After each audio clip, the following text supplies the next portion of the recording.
I opened the cabinet. I found a letter in her bedside table addressed to Marie Capet. Someone had ordered her to obtain secret designs of my new invention. Her employer knew about the secret passage in my apartment, and he knew the combination of the safe. She was supposed to act on the day of the Prométhée Première funded by us, and which I attended. After gaining the designs, Madame Capet was supposed to meet her employer in the apartment on the top floor of the Caucasus Hotel. The letter was not signed.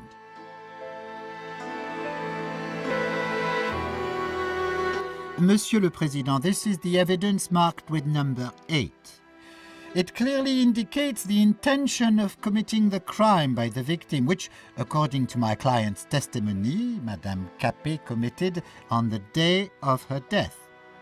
Not only did she break into the apartment of my client, deprived him of his extremely important documents, but also she was acting with the intention to kill him by hitting him on the head with a heavy object, which resulted in loss of consciousness and brain damage. Then she fled the scene without calling for medical help or making sure that my client was alive. So your client had sufficient motive to commit that murder. Gentlemen, please calm down. The evaluation of the evidence is in the hands of the court. Monsieur Eaton, please continue.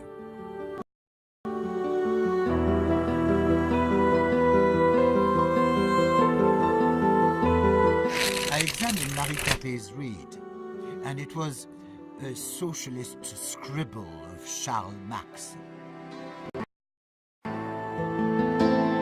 Monsieur le Président, this is the evidence marked with number 6. It shows Madame Capet's socialist views, which could have intensified aversion towards my client. Thank you for your clarification, Monsieur Eaton. Please return to your testimony.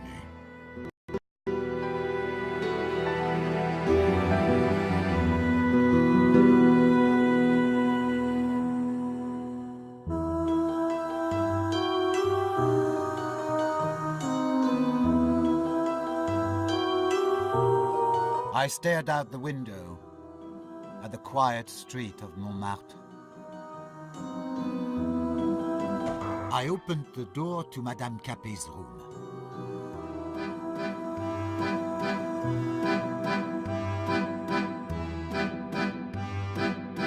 I opened the door to the living room.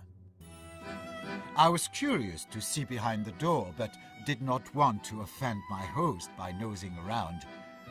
I knew how he is attached to the etiquette. I was curious to see behind the door, but did not want to offend my host by nosing around. I noticed the damaged furnishings. The whole apartment was fit for a major redecoration. I opened the door and walked out into the hallway.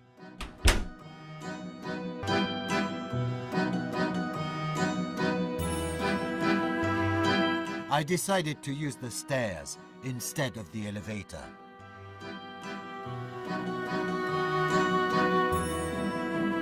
Then I opened the door. I noticed some muck on the floor of the corridor, and I silently cursed the rabble with which I have to share my building. Do you usually have a similar attitude to other people? Do you believe you are better than others? If others treat me like trash just because of my gypsy origin, I do not intend to remain silent. Do you often meet with racist-based reluctance toward you? Too often. Especially since I've become famous. In the eyes of all these fallen lords, I'm a nouveau riche. The poor think I'm a gypsy fraud and a thief. Did you feel hatred towards those people? I did. However, I certainly wouldn't kill any... Please return to your testimony. You noticed some garbage, and what happened next?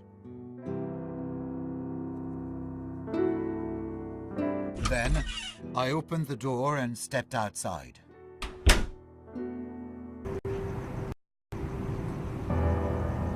For a moment, I do not recall that part.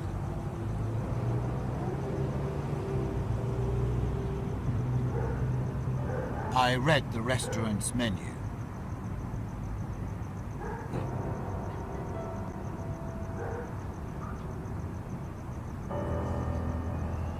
For a moment, I admired the charming streets of Montmartre.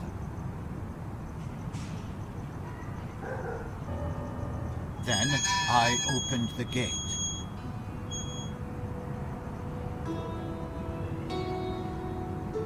I opened the door and walked into the Caucasus Hotel.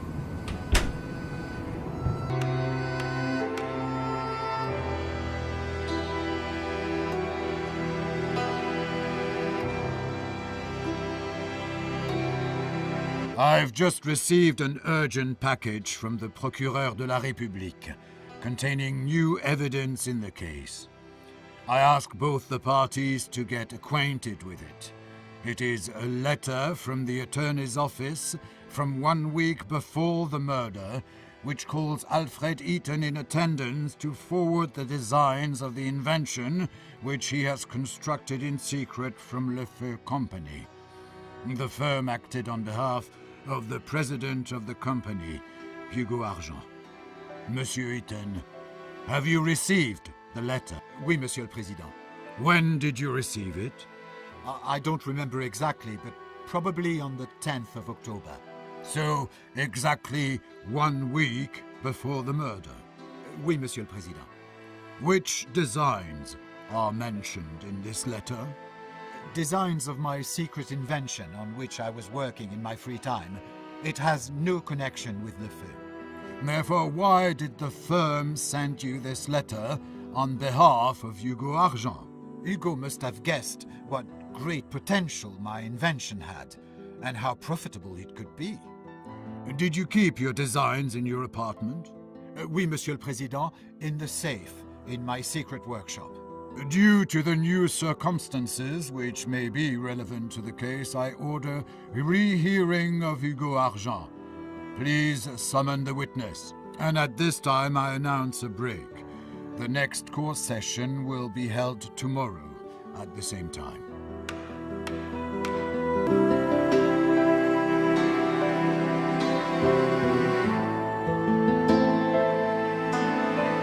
Cher fils, your father and I are quite sure that you did not do it. You couldn't have. We love you, and we are waiting for you at home. Please, leave this cursed Paris and return to your home parts. Mama et Papa. P.S. Papa asks you not to mention the hotel guest book. Apparently you know what that means?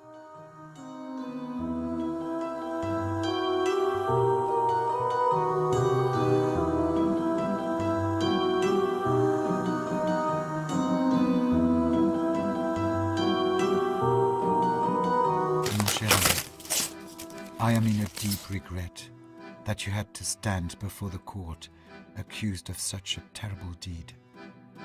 I assure you that I deeply believe in your innocence and will do my best so that you can continue to work for the glory of Le Feu and toute la France. Cordialement, Hugo Argent. You gypsy scum. You can be sure that you will take responsibility for what you have done to our daughter. You will be beheaded, and even neither your millions nor your connections will be able to help you. Is the stolen money not enough? Is your wrongdoing to all these poor people not enough? You had to tear everything away from us, including our only daughter. Death to the rich. Vive la nouvelle révolution.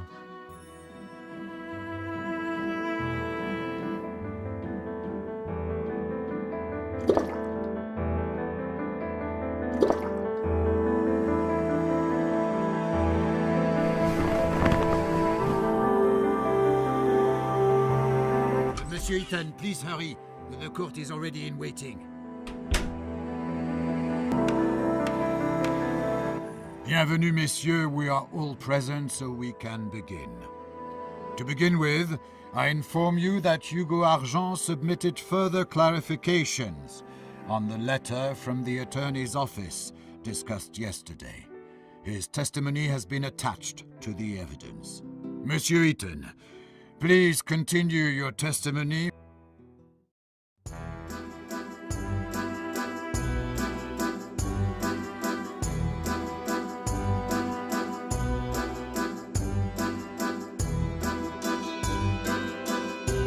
Monsieur Eaton, please continue your testimony from the moment you've ended yesterday.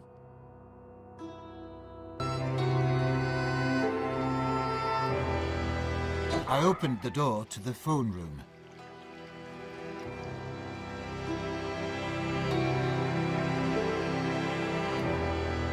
And then I looked through leaflets offering blimp tours over Paris.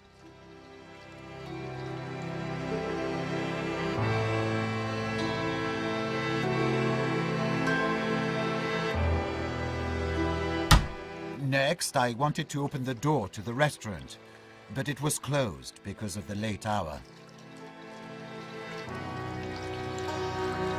I threw a coin into the fountain of the hotel lobby.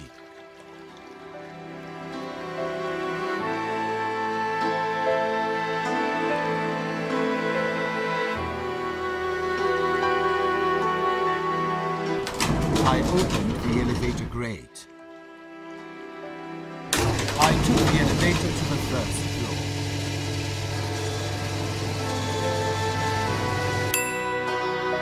Then I opened the elevator grate.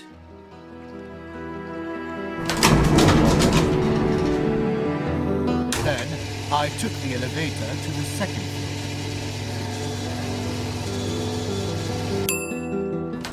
I opened the elevator grate.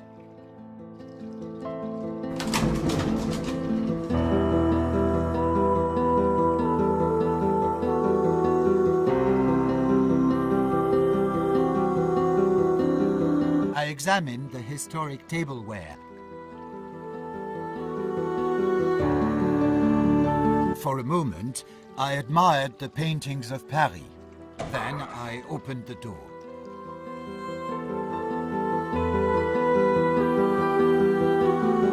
Then I looked at the paintings à la early Monet.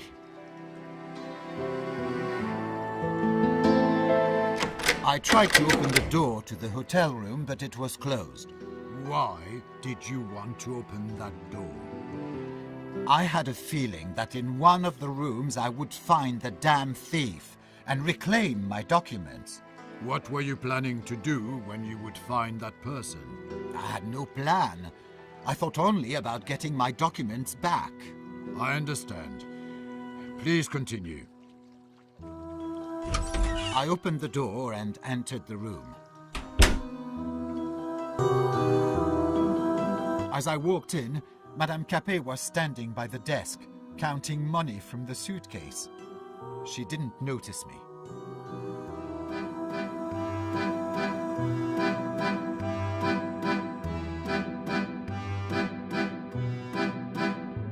I told her to return my designs.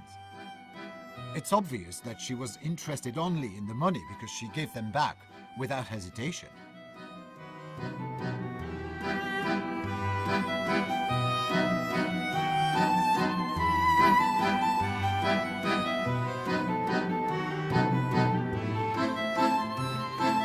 Then I looked at the paintings à la early Monet.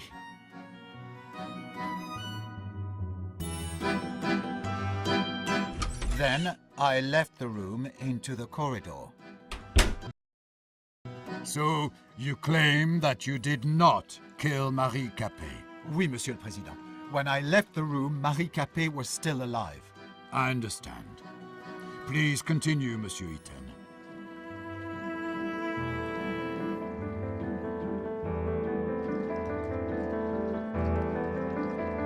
Then I opened the door.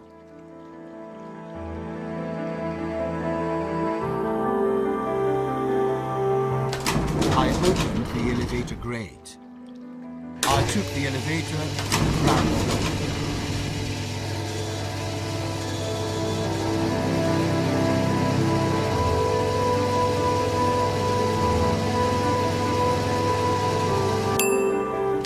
I opened the elevator grate.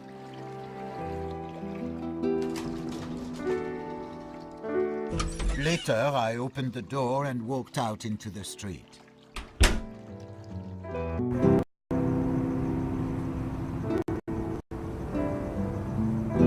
I opened the gate. I looked at slogans written by the rabble. They incited. For a moment, I admired the charming streets of Montmartre. I opened the door and entered the building where my apartment is.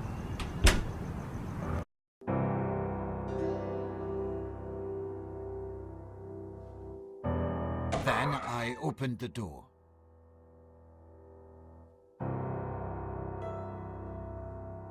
I decided to use the stairs instead of the elevator. Then I used the stairs. I opened the door and entered my apartment. I watched the frames hanging on the wall. I loved their simplicity. It enhanced. Then I used the stairs.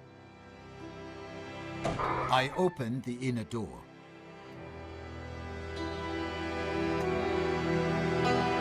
I opened the safe. Then I put my designs of my secret invention on which I was working in my free time.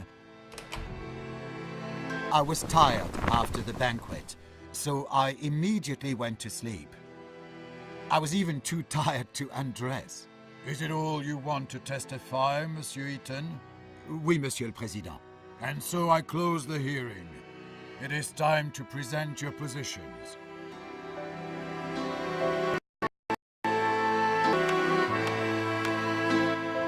Monsieur le Président, the accused tried to trick himself off the responsibility.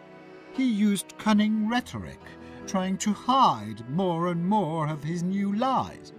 However, in view of the evidence presented by the prosecutor, I have no doubt that Alfred Eaton, defendant who appeared today before the court, murdered Marie Capet in cold blood. Please, let the High Court not be deceived by his tearful stories about a poor gypsy from the country who gained his success with hard work, and which Marie Capet so cleverly tried to destroy. It was the accused who destroyed the life of a poor girl and her family with full premeditation. And what did that poor girl do to deserve such cruel fate? She was searching for a better life, and was employed as a maid in the same building in which a dangerous psychopath lived. According to the prosecution, the accused is guilty, Monsieur le Président. Therefore, I apply for recognition of Alfred Eaton, defendant who appeared today before the court, guilty of all charges against him, and for imposition of the death penalty by beheading on the guillotine. Thank you. Monsieur le Président, Monsieur Prosecutor used a lot of high-flown words. However, during the preparation of indictment, he made many mistakes. As to the hotel room, my client had never rented a room in the Caucasus Hotel. The guest book was falsified, and the clerk made a false statement. As to the alleged attempt to use the torture device on the victim, my client did not intend to use his interrogation device, which the prosecutor describes as a torture machine, neither on Marie Capet nor on anyone else. This is indicated by the letter sent by my client to the Ministère de la Justice with a proposal of a lawful use of the equipment to serve the law as well as society. The journal of Alfred Eaton clearly proves it, where he writes that he does not intend to use his device against honest, innocent people. It is important to emphasize the relationship of Marie Capet and my client. According to the testimony of the victim's parents, she felt a deep resentment and contempt, both for my customer and for his work and success. It is confirmed by Madame Capet's read, a socialist work of Karl Marx, which was created to destroy the minds of young people. Newspaper clippings about Alfred Eaton were found in Marie Capet's room. Is it not strange? It makes this resentment towards my client possible. As to the meeting with Marie Capet in his apartment, indeed, Marie Capet came to visit my client at his apartment, and Alfred Eaton let her in, not expecting such a sudden attack. Hence the victim's fingerprints in the apartment of my client, and traces of Monsieur Eaton's blood, which were mentioned by the prosecutor. Marie Capet came to the apartment of my client with the intention of theft. This is indicated by the letter that my client found in the room of Madame Capet. As for Alfred Eaton's weapon, please note, Monsieur le Président, that my client testified that he had not had the murder weapon on himself. The knife was in his secret workshop all that time. Everyone could have stolen it and then dropped it off. As for the murder, as my client testified, he did not kill Marie Capet. So, who did? Please note, Monsieur le Président, that Alfred Eaton worked on a secret invention, which designs he kept hidden in his own safe. Neither Hugo Argent nor Le Feu Company were supposed to ever know about it. But that is not what happened. Monsieur Argent not only learned about the invention, but also wanted to come into its possession. This is indicated by a letter from a law firm that was sent to my client. As it clearly appears from the letter to Monsieur Brissot, the maid, Marie Capet, was sent shortly before the murder. I would like to add that the letter was sent from a non-existent organization, and remuneration for Marie Capet's work was not provided. So who and why had she been sent? As I mentioned, Marie Capet was supposed to steal the designs from the safe of my client. Is this the true reason why she started to work for my client's neighbor? Thus, there is a reasonable suspicion that Marie Capet was sent by Hugo Argent, who decided to partake such radical steps when the letter from the law firm had not brought any results. Why did Marie Capet die? Maybe she had to be silenced. Maybe she demanded more money or started to blackmail Hugo Argent. There are many different possibilities, and there is a slight chance they will get determined. On the other hand, I think that there are too many doubts to convict my client. As for the testimony of the neighbor who saw Alfred Eaton entering the building covered in blood, according to my client's testimony, that meeting had never taken place, so the witness made a false testimony. Taking into account the evidence from the neighbor's opinions, the witness might have had a motive, an aversion towards my client, and racial prejudice. Thank you, Monsieur le Président.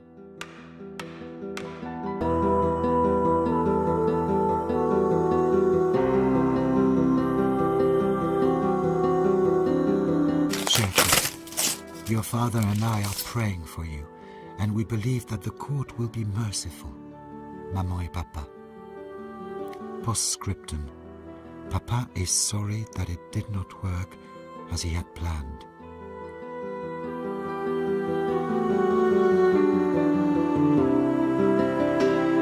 Monsieur Eaton, the French Gypsy Association wishes to send you support and condolences for the persecution caused by your gypsy origin. We are aware that it was the main cause of your indictment.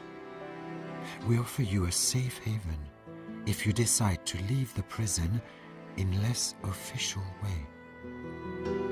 One of our persecuted members, who had also been imprisoned in the prison de la Santé, mentions the decayed walls in most of the cells. Maybe you could use this information. Signed X.